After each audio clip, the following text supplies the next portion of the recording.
Adani group पर वित्तीय अनियमितता के आरोप लगाकर अमेरिकी short seller firm Hindenburg research एक बार फिर चर्चा में है। दरअसल हिंडनबर्ग रिसर्च ने शनिवार को सेबी की प्रमुख माधवी पुरी बुच और उनके पति धवल बुच पर गंभीर आरोप लगाए हैं।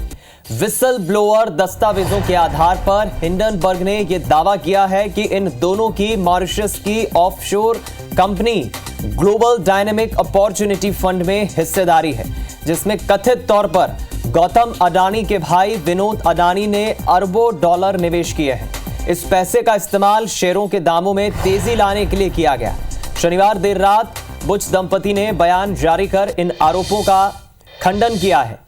इधर हिंडनबर्ग का आरोप है कि सेबी प्रमुख ने अडानी समूह के खिलाफ कार्रवाई नहीं की।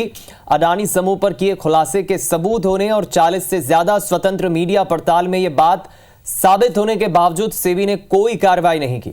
इन आरोपों की पड़ताल का जिम्मा सेबी प्रमुख पर ही था, लेकिन इसके उलट सेबी ने 27 जून 2024 को उसे ही नोटिस दे दिया।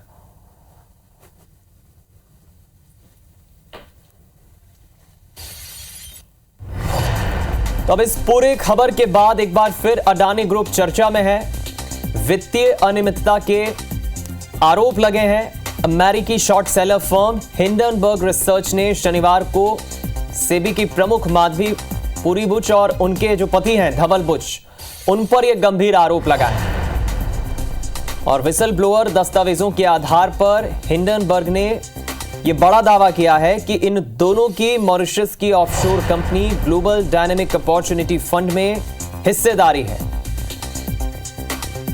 दूसरी तरफ कथित तौर पर यह भी आरोप लगे हैं कि गौतम अडानी के जो भाई हैं विनोद अडानी, उन्होंने अरबों डॉलर निवेश किए हैं और इस इन्वेस्टमेंट राशि का इस्तेमाल शेयरों में तेजी लाने के लिए किया गया।